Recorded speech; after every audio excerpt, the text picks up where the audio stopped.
Hello everybody, my name is Miss Oliveras and today we're gonna continue with our geometry virtual lessons.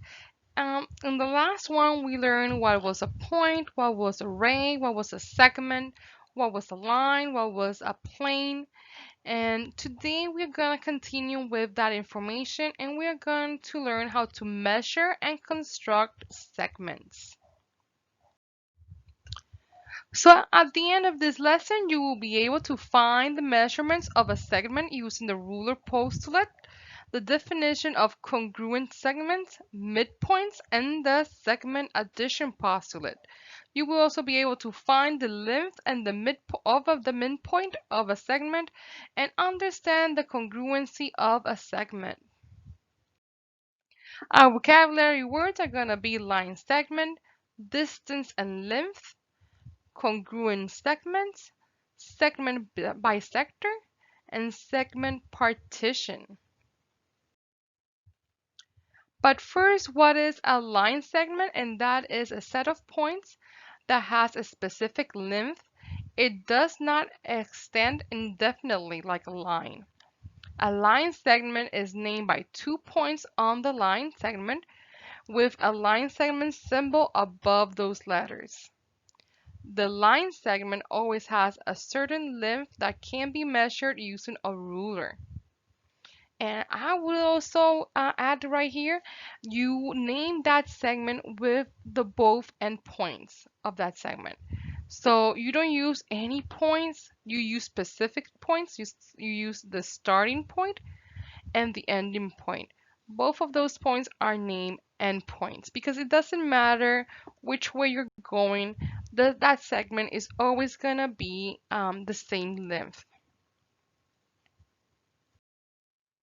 The ruler postulate says every point on a line can be paired with a real number. That makes one-to-one correspondence between the points on the line and the real numbers. The real numbers that corresponds to a point is called a coordinate of the point. Again, I'm going to try to make this a little bit easier for you. And all that says is that if we have a segment, you can actually measure that segment with a ruler, or if you just put units to it, you can actually measure the distance between those points in that segment. That is all that means. Now let's do an example. Find the length of that segment using a ruler. And here you will use a ruler. Maybe if you had this print out, you can actually put a ruler on top of it physically and measure it. Now, because we are doing this virtually, it all depends how you printed it. Maybe you printed it in a smaller piece of paper and that segment is going to be even smaller. So I'm just going to use a virtual ruler. So as you can see, I just put a digital ruler over it. It is not exact, it is not precise. This is just an example. So if I put a ruler on top of my segment, I can actually measure it. And it's roughly, where you can see you put that 0 with that line and a point B with the other one. You can see that it's roughly and approximately 5 units. And that can be any units. It can be centimeters. It can be inches. It can be millimeters. It all depends. But right now it's 5 units. We don't know how much it is, so we just call it that way. Now again, you can do this if you print the presentation that is on LMS. And if you do not have it, you can also send me an email and I can send them to you that way. So you just print it and try to measure or roughly measure that segment with a ruler. I did it digitally again. And as you can see, I just put that 0 on one of the endpoints and the other one at the other endpoint. And you can see that is roughly 6 units.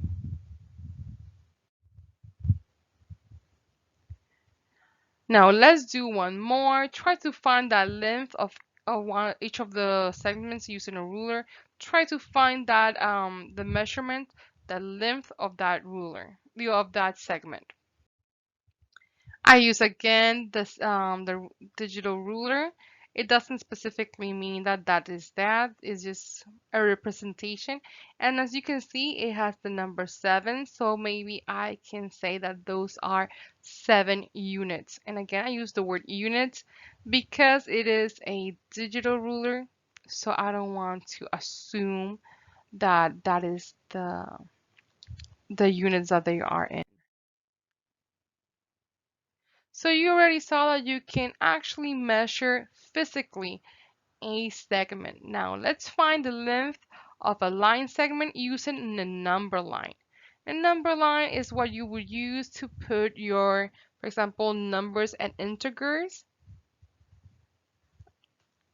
The distance between points on number lines represent the length of the line segment. The distance between any 2 points is an absolute value, and that's very important, of the difference of those coordinates. If the coordinates of point A and point B are number A and number B, then the distance between A and B will be something like this. It's going to look for the 2 points that I'm looking at. That means the segment that is going to start with point A is going to end with point B. And I'm just going to take those values and I'm going to look for the difference between them. So I'm going to subtract them.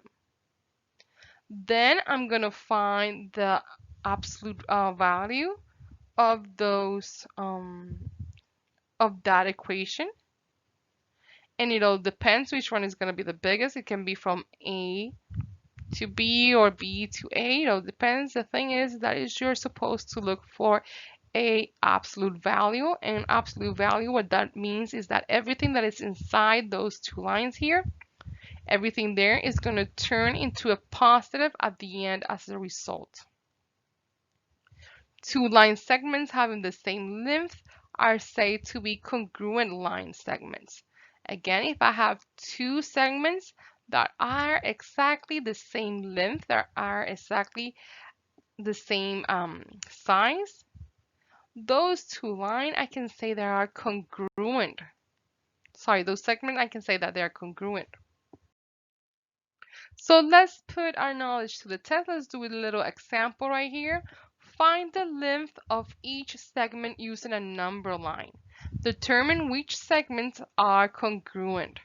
So first they say, what is the length between A to C? You have A to C. You can maybe count it. You can say 1 unit, 2 units, 3 units, or you can do the mathematical expression. You have the difference between -5 and -2, and after you find that difference, then you find the absolute value of it, and there you will have your answer. So they're asking you for the length from A to C, from C to P, from H to L, and from A to L. And after you have those values, then you can say which of those segments are congruent. Again, pause this video right here, try to do it on your notebook, and check the answers on the next slide. So this is what we did. We just took segment AC. So we found the value of point A and the value of point C. We search for the difference between them. We solve for that difference. And then we found the absolute value of that difference. As you can see, there was 3 units. 1, 2, from 1, 2, 3 skips, 3 units. You're going to do the same thing with C and P because maybe you won't see the lines, so you cannot really count them. Just try to use the numbers. You have the line C, the point C, sorry. That is -2. To point P, you're going to look for the difference, and the difference means is you're going to subtract. Once you have that difference, you're going to solve it. And then you're going to look for the absolute value, and that means that everything inside that absolute value is going to turn into a positive number. You're going to do the same thing with point L to H to L, from here to here, and the segment from point A to point L. Now, the other question was determine which of the segments are congruent. So which one of these segments have the same length? If you say segment AC and segment HL, you are correct. And this is the symbol for congruency. Instead of putting that equal, what we do is that we put that symbol right there, and that means that they measure the same. Now again, try to do this one by yourselves. Stop this video, pause this video right here, and try to do this on your notebook. And they're asking you for the segment, the length between the points J to U, R to T, G to R, and F to T. Again, you're just gonna do this. You're just gonna look for the difference between each of those points. Then you're gonna solve for what is inside. Once you have that value, you're gonna look for the absolute value of that number. And remember, is just taking that value and turning it into a positive number. If it was already a positive, it stays positive. If it was a negative number, it turns into a positive. Now again, try to look at those results. Which one of those segments are congruent? Very well. The segment between point J to point U and the segment between G and point R, they both measure 2 units. So that means they are both congruent. Now the segment addition process says if 3 points A, B, C are collinear points, and again collinear means that they are in the same line or segment, and B is between point A and point C, then the distance between point A and point C is the sum of the distance between point AB and the distance between point BC. And I'm going to try to simplify this for you and try to draw it so you can have like a little mental picture here. So please bear with me. If I have a segment, and that segment here has a point A, a point B, and a point C, well, that just means that the distance between point A and point C is going to be the sum or the addition of point A to point B and point B to point C. So just think like if you were walking through a segment, through a line or through a road from point A to point C, and you just go until point B, and then from point B you go to point C. That just means that when you add them up, you're gonna have the total of that distance, or that length in this case. So let's do a problem here. It says find the length of each segment using the segment addition postulate. Draw a diagram to represent the situation. And I'm gonna try to draw it here with you, but again, please try to do them all by yourself on your notebook. Put this video on pause and try to solve it. Then check out the answers in the next slide.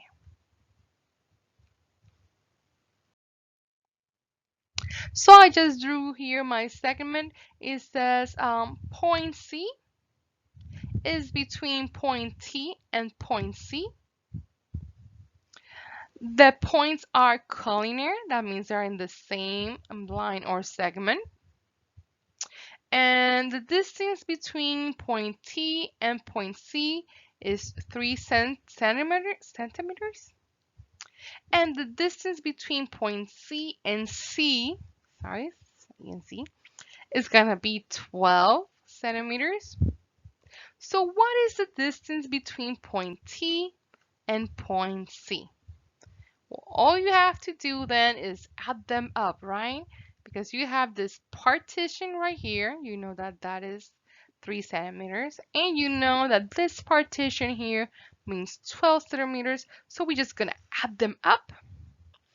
And how much is 3 plus 12 is 15 centimeters.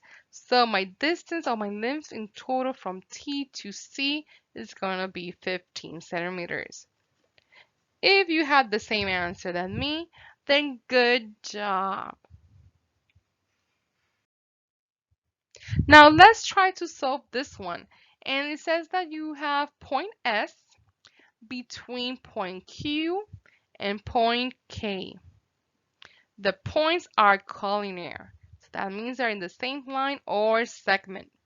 So you're going to draw that segment and then you're going to determine what is the length from S from point K to point from point S to point K in that segment.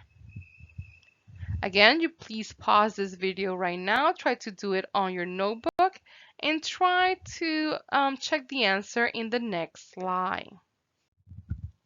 Okay, so here says that the point S is between the point Q and K. So there you go, we have our segment, and they have a start point Q and an endpoint K. Well, they're both endpoints.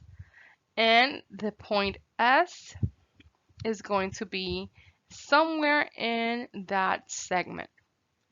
And then it says the points are collinear, so that means they are in the same segment or in the same line. And that QK from here to here measures 24 centimeters. And QS, that segment right here, measures 10 centimeters. So again, if we know that this segment here, this part here, and this part here equals the whole segment, now we have to look for the segment SK from here to here. And how we do that? Well, we're going to take the total and then we're going to subtract what we know. And that is going to give us that difference right there. And that is what we did right here. It says that the segment QK equals QS plus SQ. So because we're going to look for that difference right here, so we just play with the segments there. And we have the total of that segment minus that small segment is going to be my SQ. And that is going to turn out to be 14 centimeters. So again, if your answer match my answer, then good job. I'm just doing here the long way so you can see all my thinking, but you can just write right here. You can just do these two steps and that will be more than enough. Now, what is a midpoint? A midpoint is exactly what it sounds like. A dot is a point that is in the exact same middle part of that segment. So that means it takes my segment and divides it into two equal parts. Now, if I have two equal segments, that means those parts are congruent. Again, I have one big segment. I just chopped it up in the middle. That's why it's called the midpoint. Now those two smaller segments are going to be congruent segments. A segment bisector is a point, a line, or a line segment that passes through that midpoint in another segment.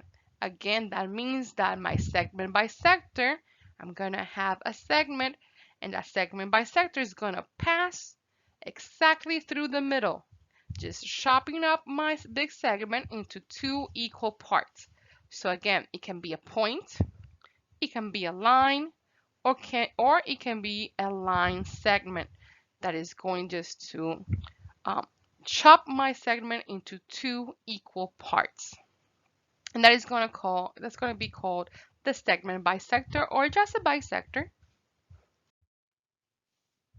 And now here's an example of that midpoint. It's right there. I have a segment. I have a point that is exactly in the middle of that segment, and is being segmented by a segment bisector. There you go. You can see is being chopped in half and exactly in half with my segment bisector. So here, the line H will be my segment bisector from my segment AC. B is going to be then my midpoint.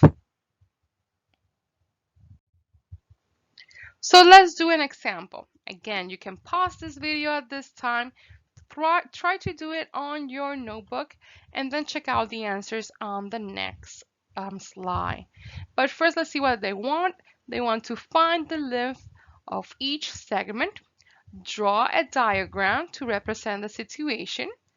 Point B is the midpoint of that segment. Again, you have a point B, a midpoint. That means it's going to be in the exact middle of that segment. And that segment is going to be called MN. It also tells us that from point M to point N, you're going to have 10 centimeters of distance.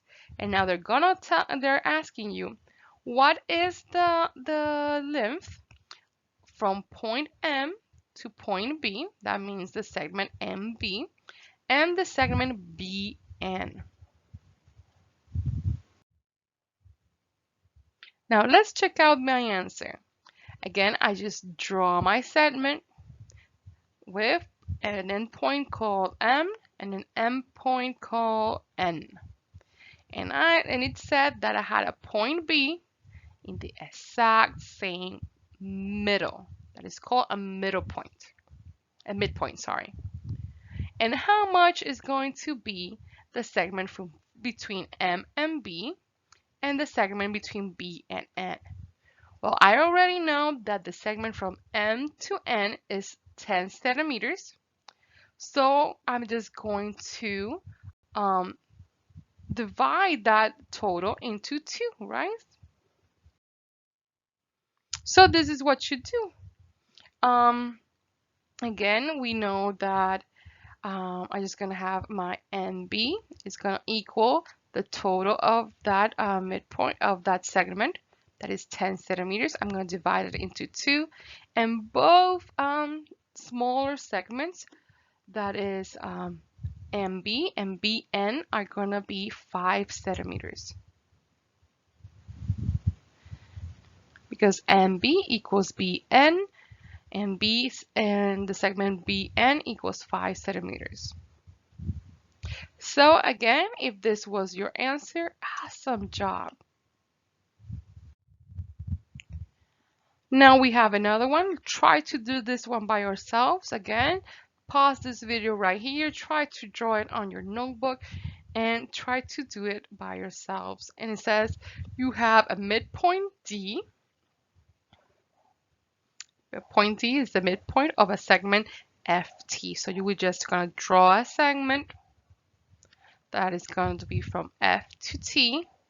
And in the middle of it, the midpoint is going to be point D. Now, if you know that from F to D, from one point to the middle, is 6 inches, how much is going to be the other part of that segment? And how much is going to be the whole segment?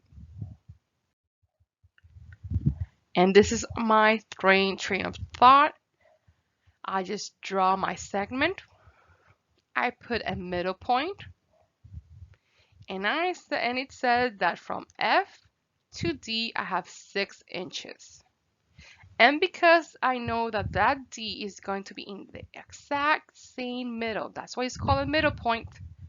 That means that this part here is going to measure the same one from here because they are congruent.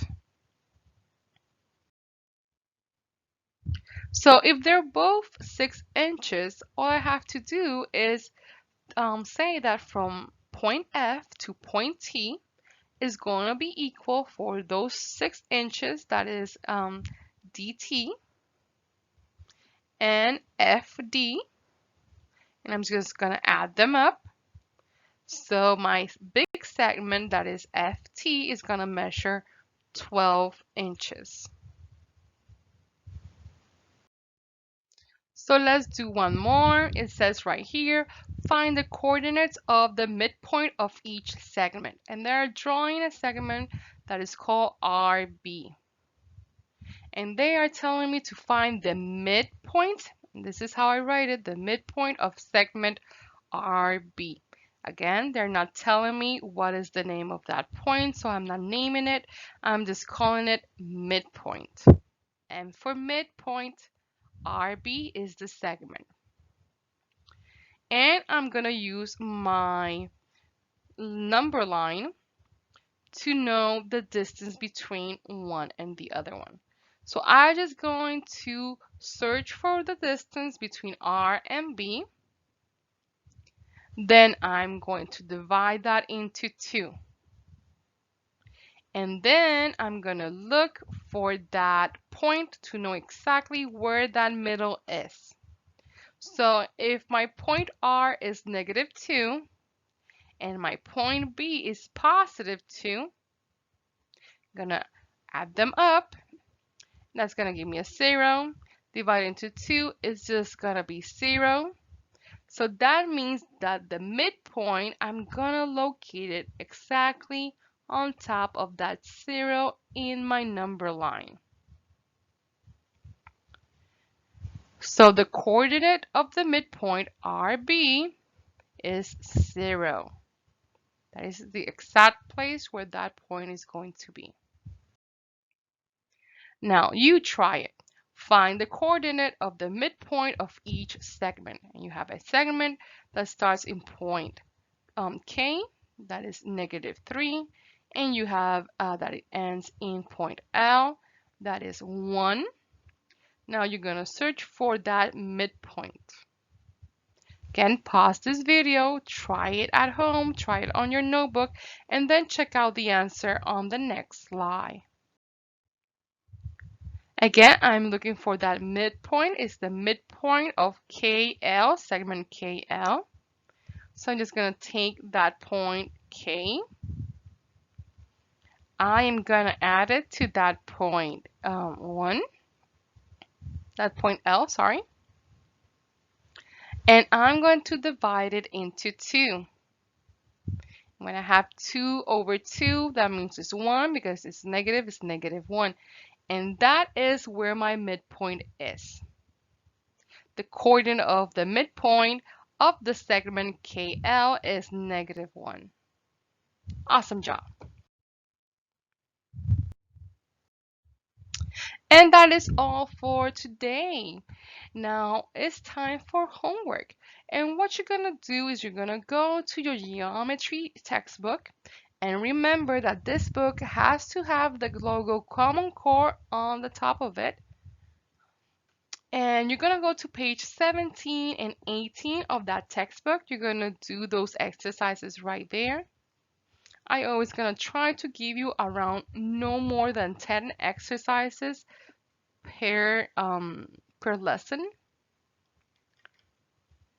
And then once you have answered them on your notebook, you're going to just touch that hyperlink right there and go to my Google Forms and just fill out that form with your answers and your answers only. I hope you have enjoyed this video. It's just a small explanation of what we do on our virtual classes. I normally go into more depth and I normally do more exercises and I let you guys do them too with me and answer them at the same time. So remember that you need to be on our virtual classes. You cannot substitute this type of video for those classes. Again, I'll see you soon and I see you in our next virtual class. Bye. Have a nice day.